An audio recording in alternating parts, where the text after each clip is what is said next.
Hi hello నేను మీ Botta Shivanna yes మీడియాకు స్వాగతం. ఇవాళ మార్నింగ్ న్యూస్లో భాగంగా ఈనాడు, ఆంధ్రజ్యోతి, సాక్షి మెయిన్ ఎడిషన్లో ఏ వార్త వచ్చిందనే విషయాన్ని విశ్లేషిద్దాం. తెలంగాణలో ఏ రాజకీయ పార్టీ ఏం మాట్లాడుతుంది, ఎస్సీ ఎస్టీ బీసీలు ఏ దిశగా పయనించాలనే విషయాన్ని తెలుసుకుందాం. మొదటగా ఈనాడు దినపత్రికలో ఏ వార్త వచ్చిందనే విషయాన్ని తెలుసుకుందాం. సిటీ బస్సులో అదనపు ఛార్జీలు మొదటి 3 స్టేజీలకు ₹5 పైన ₹10 రేపటి నుంచి అమల్లోకి. హైదరాబాద్ నగరంలో ఏదైతే సిటీ బస్సులు నడుస్తున్నాయో వాటికి సంబంధించిన ఒక ఫస్ట్ స్టేజ్కి ఏమో ₹5 అంట, రెండో స్టేజ్ మూడో స్టేజ్ దాటుతుంటే ₹10 వరకు పెరిగిన ఛార్జీలు అంట. వాటికి సంబంధించిన వార్త. గ్రేటర్ హైదరాబాద్ పరిధిలో నడిచే అన్ని రకాల సిటీ బస్సులో అదనపు ఛార్జీలు వసూలు చేయనున్నట్లు ఆర్టీసీ ప్రకటించింది. City ordinary, metro express, electrical బస్సులు, ఆర్డినరీ ఎక్స్ప్రెస్లతో మొదటి 3 స్టేజ్లలో 5, 4వ స్టేజ్ నుంచి చివరి దాకా 10 అదనపు ఛార్జీలు విధించినట్టు తెలిపారు. Metro deluxe, electrical, metro AC సర్వీసులలో మొదటి స్టేజ్లో 5, రెండో స్టేజ్ నుంచి 10 దాకా అదనపు ఛార్జీలు వసూలు చేయనున్నట్లు ఈ నెల 6వ తారీఖు రేపటి నుండి వాటికి సంబంధించిన ఛార్జీలు పెరుగుతాయంట. దానికి సంబంధించిన వార్త వచ్చింది. మరో వార్త, శ్రమయేవ పూజతే, ఐఐటీలు ఆత్మనిర్భర్ భారత్ వర్క్ షాపులు 60,000 కోట్లతో 1000 కేంద్రాలను ఆధునీకరిస్తున్నాం. పీఎం సేతు ప్రారంభోత్సవంలో ప్రధాని వెల్లడి. మోదీ చేతుల మీదుగా అవార్డులు అందుకుంటున్న 4 తెలుగు అమ్మాయిలు అని చెప్పి ఒక వార్త రావడం జరిగింది. ఐఐటీలు ఆత్మనిర్భర్ భారత్ వర్క్ షాపులని ప్రధాని నరేంద్ర మోడీ అభివర్ణించారు. పరిశ్రమలకు కావాల్సిన నైపుణ్యాలకు అనుగుణంగా ఐఐటీలు నెట్వర్కులు తీర్చిదిద్దాలని 60,000 కోట్లతో పీఎం సేతు పథకాన్ని ప్రారంభించినట్టు ప్రకటించారు. ఈ పథకంలో దేశవ్యాప్తంగా 1000 ఐఐటీలను ఆధునీకరిస్తున్నట్లు వెల్లడించారు. దీంతో పాటు 400 నవోదయ, 200 ఏకలవ్య మోడల్ రెసిడెన్షియల్ స్కూళ్లు, 12 వృత్తి విద్యా నైపుణ్య ప్రయోగశాలను ఏర్పాటు చేసినట్టు 1200 వృత్తి విద్య నైపుణ్య ప్రయోగశాలను ఏర్పాటు చేసిన పథకం శ్రీకారం చుట్టినట్టు తెలపడం జరిగింది. సేతు అనే పథకం ద్వారా దేశంలో ఒక 1000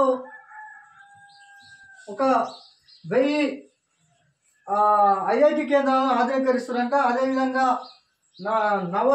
నవోదయ స్కూళ్ళు కొన్ని, ఒక 400 నవోదయ స్కూళ్ళు, అదేవిధంగా 200 ఏకలవ్య స్కూలు, ముఖ్యంగా రాష్ట్రంలో యువతకు కావాల్సిన నైపుణ్యానికి సంబంధించిన నైపుణ్య కేంద్రాలు ఏర్పాటు చేస్తారంట. దానికి సంబంధించిన ఒక వార్త. అందులో ఐఐటికి సంబంధించిన వాళ్ళు అవార్డు కార్యక్రమం 4 తెలుగు అమ్మాయిలకు అవార్డు మోడీ చేతి మీద అందుకురంట. ఈ పథకంలో ఏవేవి వర్తిస్తాయని చెప్పి మనం కనుక్కుందాం. పీఎం సేతు పథకం కింద ఏ ఐఐటీలు ఆధునిక యంత్రాలను అందజేస్తాం. పరిశ్రమలో నిపుణులు వచ్చి విద్యార్థులకు బోధిస్తారు. దేశవ్యాప్తంగా ఉన్న నైపుణ్య డిమాండ్ను తగ్గట్టు మన యువత ఈ పథకంలో తీర్చిదిద్దాం. అందుకే 1,00,000 కోట్లతో ప్రారంభించిన ప్రధాని వికాస్ భారత్ రోజ్గార్ యోజనలో 3.50 కోట్ల మంది యువత ప్రైవేట్ రంగాల్లో ఉద్యోగాలు పొందారని చెప్పి ఒక వార్త రావడం జరిగింది. గతంలో ఏదైతే భారత్ వికాస్, అదేవిధంగా వికసిత్ రోజ్గార్ అనే యోజన కింద ఎట్లయితే ఆ యువతకు ఉపాధి కల్పించారు, అదేవిధంగా ఈ పథకంలో కూడా అట్లే ఉంటుందంటే ప్రధాని సేతు పథకం అని చెప్పి ఒక పథకాన్ని పట్టుకొచ్చారు. అది దానికి సంబంధించిన వార్త. మరో వార్త, చలానాలపై నిర్లక్ష్యం చెల్లదిక. చలానాలపై నిర్లక్ష్యం చెల్లదిక అంట. 5కు మించి ఉంటే లైసెన్స్ రద్దు, 45 రోజులుగా చెల్లించకపోతే వాహనాలు స్వాధీనం చేసే అవకాశం. కేంద్ర రవాణా ముసాయిదా ప్రకటన విడుదలంట. ఏదైతే మనం బైక్ కానీ కార్లు కానీ అన్ని వాహనాల మీద గతంలో చలానా పడితే ఏం చేసి 90 రోజుల వరకు చలానా కట్టే అవకాశం ఉండదు. ఇప్పుడు మాత్రం అది అట్లా ఉండదంట. 5 చలానాలు పడితే లైసెన్స్ రద్దు అవుతుందంట. అదేవిధంగా రద్దు అవుతుంది. అదేవిధంగా 45 రోజులు దాటితే వాహనాన్ని కూడా స్వాధీనం చేసుకోవచ్చు అంట అధికారులు. దానికి సంబంధించిన ఒక వార్త. ఇది ఏముందో చూద్దాం. ఇంకేమన్నా కొత్త ఏ ప్రతిపాదనలు ఉన్నాయి ఏంటి అని. వాహనదారులు ట్రాఫిక్ నిబంధనల విషయంలో నిర్లక్ష్యం వహిస్తే ఇకపై తగిన మూల్యం చెల్లించక తప్పదు. చలానా పడితే పోలీసులు ఆపినప్పుడే చూద్దాంలే అనుకుంటే కుదరదు.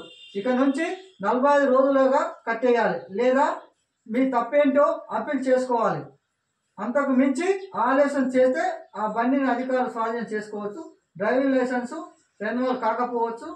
5కు మించి చలనాలు ఉంటే ఏకంగా లైసెన్స్ రద్దు అవ్వచ్చు. సెంట్రల్ మోటార్ వెహికల్స్ 1989లో కేంద్ర రవాణా శాఖ కీలక సవరణలు చేసిందంటే దానికి సంబంధించి ఏ నిబంధనలు ఉన్నాయి అనేది చూద్దాం ఒకసారి. ఈ కొత్త ప్రతిపాదనలో ఏముంటాయి? కొత్తగా ప్రతిపాదించిన రూల్స్ ప్రకారం ఎంవి మోటార్ వెహికల్ యాక్ట్ కింద ఒక వాహనం 5 కంటే ఎక్కువ చలానాలు జారీ అయితే డ్రైవింగ్ లైసెన్స్ సంబంధిత అథారిటీ సస్పెండ్ చేయవచ్చు. ఇప్పటికే ఉన్న నిబంధనలు కొనసాగిస్తారంట. ప్రస్తుతం 90 రోజులలో చలానా కట్టాలి. కొత్త నిబంధనల ప్రకారం చలానా 45 రోజులకు తగ్గించారంట. ఆలస్యం చేస్తే రవాణా శాఖ ఎలాంటి లావాదేవీలు అనుమతించదు. దీనివల్ల ఎవరు విక్రయించలేరు. లైసెన్సులు, చిరునామా, పేర్లు మార్పు, రెన్యువల్ సంబంధించిన కుదరదంట. చలానా కట్టకపోతే వాహనాన్ని స్వాధీనం చేసుకోవచ్చంట. అధికారులకు, పోలీసులకు ఉంటుందంట. ప్రస్తుతం చలానాలు వాహన యజమానుల పేరుతో జారీ అవుతాయి. ఇకపై ఆ సమయంలో యజమాని నడపలేదని నిరూపిస్తే డ్రైవింగ్ లైసెన్స్ డ్రైవర్ వ్యక్తిపై బాధ్యత అంటారు. దానికి సంబంధించి ఏదైతే గతంలో ఏముండేది 90 రోజులలో కట్టవచ్చు. అదేవిధంగా 5 చలానాలు దాటితే ఈసారి ఏముండదంట, లైసెన్స్ రద్దు అవ్వచ్చు అంట. అదేవిధంగా వాహనదారుడు కాకుండా వేరే వారు ఎవరికో ఒకరికి మనకు తెలిసిన వాళ్ళకు బండి ఇస్తే వాళ్ళు ఒకరు నడిపితే వాళ్ళే ఇప్పటి నుంచి బాధ్యులు అంటే దానికి సంబంధించిన వార్త ఇది. జాగ్రత్త దగ్గర పెట్టుకొని నడపాల్సిన పరిస్థితి కేంద్ర ప్రభుత్వం తీసుకొచ్చింది. మిత్రులారా, ఆల్రెడీ మనం ఈనాడు పేపర్లో ఏ వార్త వచ్చిందనే విషయాన్ని తెలుసుకున్నాం. అదేవిధంగా ఎస్ మీడియాను సబ్స్క్రైబ్ చేయండి. బహుజన రాజ్యాధికారం ఎట్లా రావాలనో ఎస్ మీడియా మాత్రమే చెప్పగలుగుతుంది. మహనీయుల ఆశయాల కోసం పెట్టిందే ఎస్ మీడియా. పేదోడి గోస ఎస్ మీడియా భరోసా పేరుతోటే ఈ ఛానల్ను పెట్టడం జరిగింది. సబ్స్క్రైబ్ చేసి, లైక్ చేసి, షేర్ చేస్తే మాత్రమే నా ఛానల్ బతకడం జరుగుతుంది. మీకు బొట్ట శివన్న గొంతు బహుజన గొంతుగా ఉండాలంటే 100% మీరు సబ్స్క్రైబ్ చేయాల్సిన అవసరం ఉంది మిత్రులారా. ఈనాడు పేపర్ చూడడం జరిగింది. ఇప్పుడు నెక్స్ట్ మనం ఆంధ్రజ్యోతికి పోదాం. ఆంధ్రజ్యోతిలో ఏం చెప్తుంది, ఎలక్షన్ ఏ విధంగా ఉన్నారన్న దాని మీద మాట్లాడుకుందాం. జోషు స్థానిక ఎన్నికలు జరుగుతాయా లేదా, ఖర్చుపై ఆశావాల డైలమా అంట. అత్యధిక చోట్ల దసరా దావతులు దూరమే. కొన్ని చోట్ల కోర్టు తీర్పు తర్వాత ఇస్తామని హామీ. కోర్టులో పిటిషన్లు దాఖలు కావడమే కారణం. ఏం జరుగుతుందో తెలియక ఆచితూచి అడుగులు.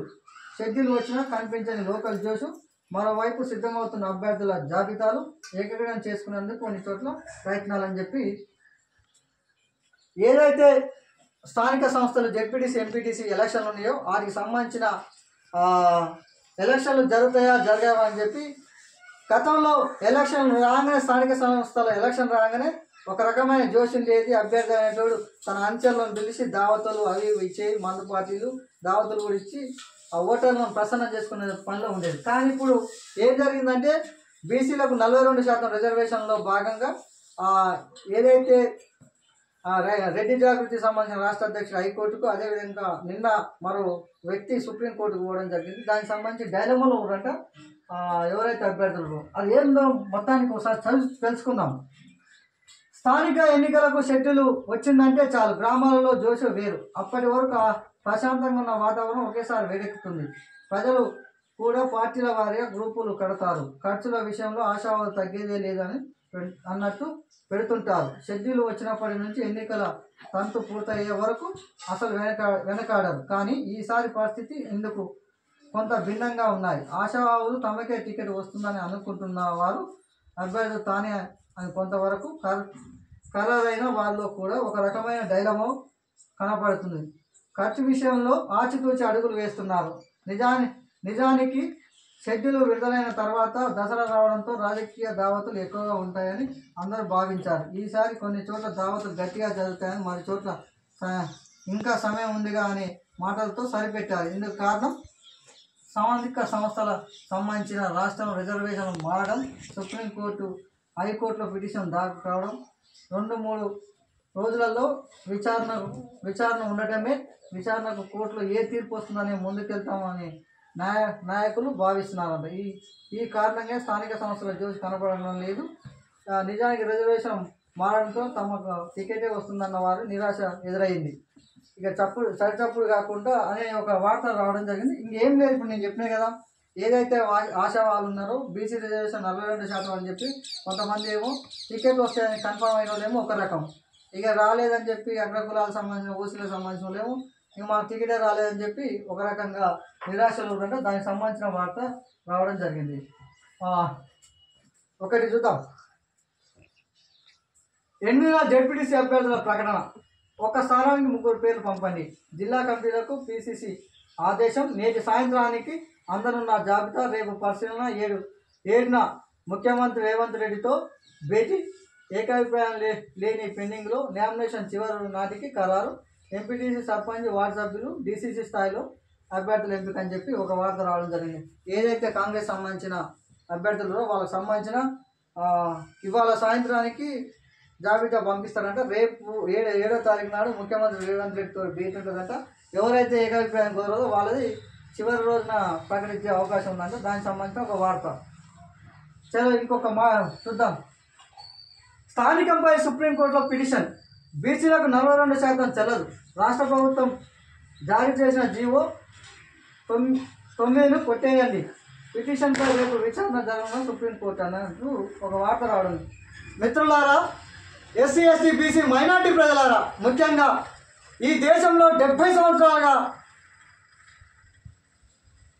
రాజకీయ బానిసలుగా మిగిలిపోయినాం. ఎందుకు అంటున్నామంటే ఎస్సీ, ఎస్టీ, బీసీ, మైనార్టీలేమో ఈ దేశంలో, ఈ రాష్ట్రంలో జెండాలు మోసే నాయకులాగా మిగిలిపోయినాం.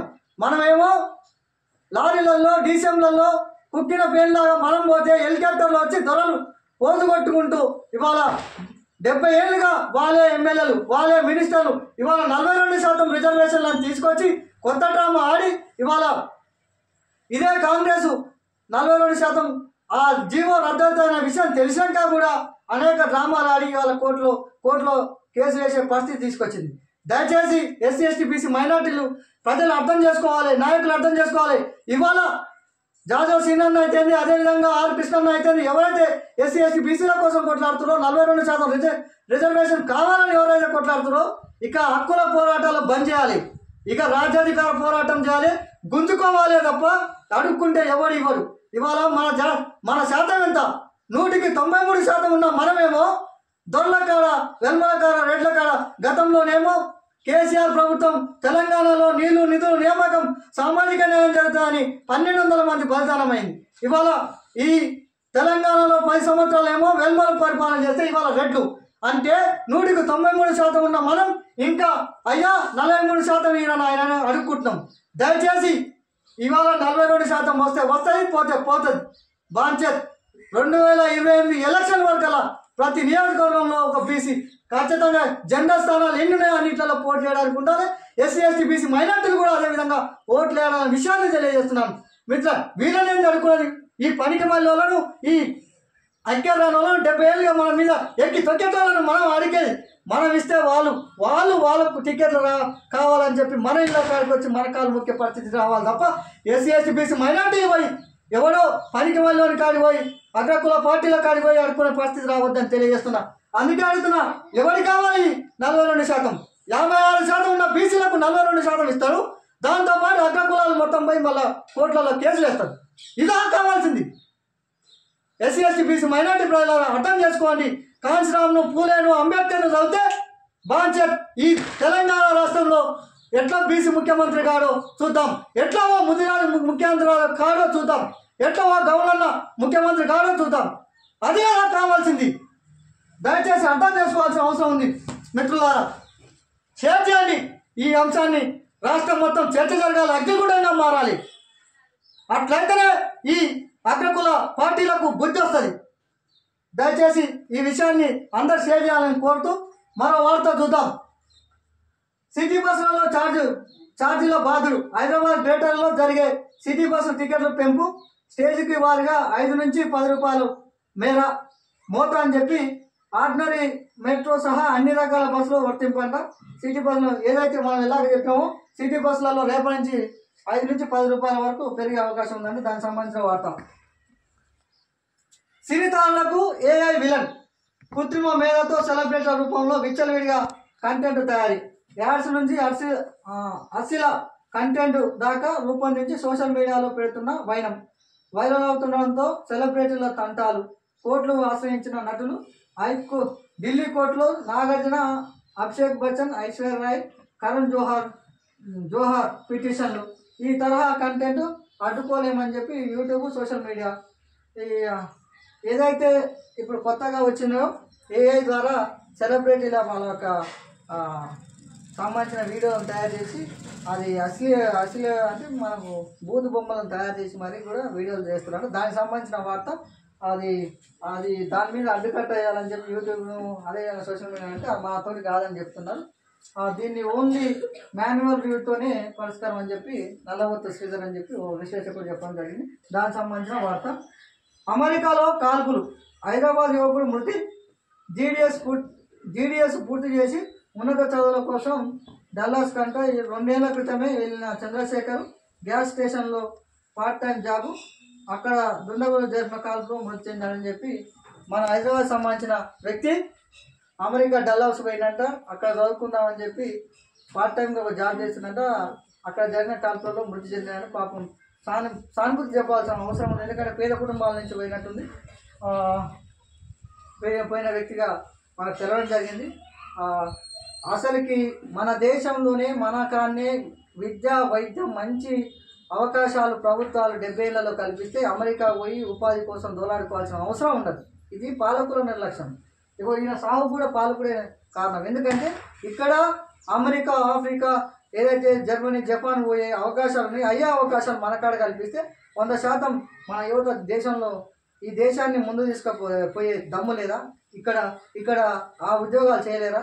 దయచేసి పాలకుల నిర్లక్ష్యం వల్లనే ఇప్పుడు ఈయన మరణానికి కారణం అని చెప్పుకోవచ్చు. మిత్రులారా, ఇవాళ ఏదైతే ఈనాడు, ఆంధ్రజ్యోతి సంబంధించిన వార్తలు చూడడం జరిగింది. దయచేసి ఎస్ మీడియాను సబ్స్క్రైబ్ చేయండి, షేర్ చేయండి, కామెంట్ చేయండి. ఎంత సబ్స్క్రైబ్, ఎంత కామెంట్ చేస్తే అంత మనకు మెయిన్ ఉపయోగం ఉంటుంది. దయచేసి ఎస్ మీడియా బతకాలన్నా, ఎస్సీ ఎస్టీ బీసీ గొంతుగా బట్టశివాన్ని ఉండాలన్నా ఖచ్చితంగా షేర్ చేయండి, లైక్ చేయండి, సబ్స్క్రైబ్ చేయండి. మరో పేపర్ చూద్దాం. సాక్షికి సంబంధించిన వార్తను చూసే ప్రయత్నం చేద్దాం, ఏమొచ్చిందని చెప్పి. ఉద్యమం ఇలాగా, ఓటు చోరుపై ఏఐసిసి చేపట్టే ఉద్యమం తెలంగాణలో నత్తనడక సాగుతుందన్న అభిప్రాయంలో పార్టీ వ్యవహారాల ఇన్ఛార్జ్ మీనాక్షి నటరాజన్ ఉన్నారనే చర్చ గాంధీభవన్ వర్గాల్లో జరుగుతుంది. సంతకాల సేకరణ తీరుపై ఏదైతే దేశంలో ఓటు చోరు జరుగుతుందని చెప్పి రాహుల్ గాంధీ గారు ఎట్లయితే ఉద్యమం నడుతుందో ఆ ఉద్యమం తెలంగాణలో సరిగా లేదని చెప్పి ఎవరైతే కాంగ్రెస్ పార్టీ ఇన్ఛార్జ్ ఉందో ఆమె నటరాజన్ గారు అసంతృప్తితో ఉన్నారు. దానికి సంబంధించిన ఒక వార్త. హైదరాబాద్ బస్ ఛార్జీల పెంపు, ఆర్డినరీ ఎక్స్ప్రెస్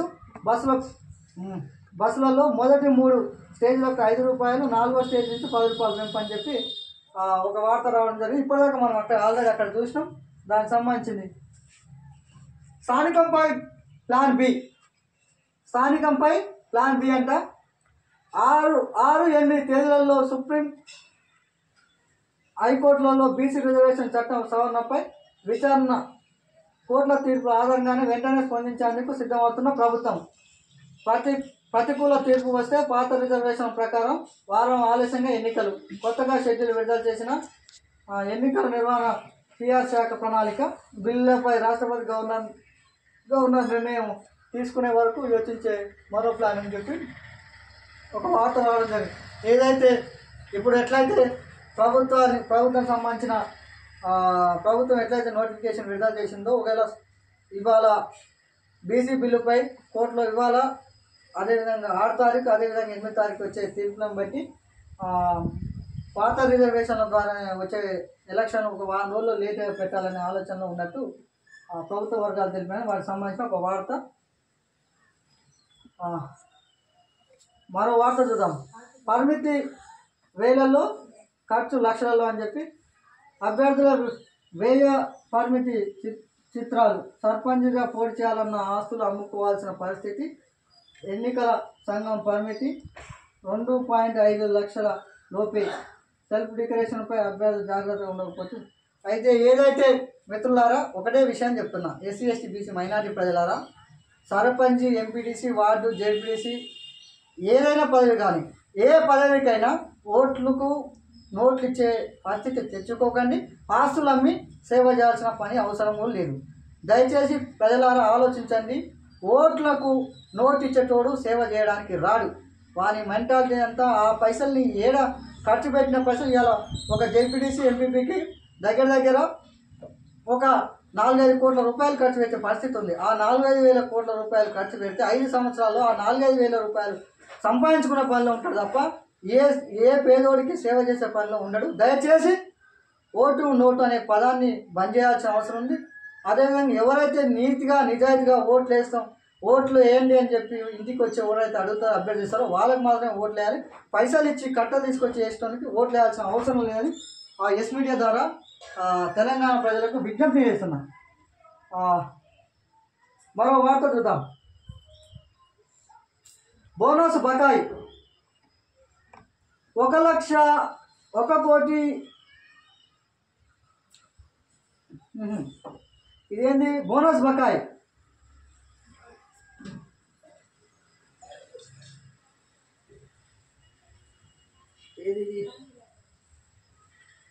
బోనస్ బకాయి అని చెప్పి మనకు ఒక ఆర్టికల్ రావడం జరిగింది.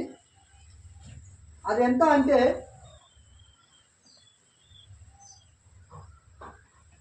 1159.64 కోట్లంట.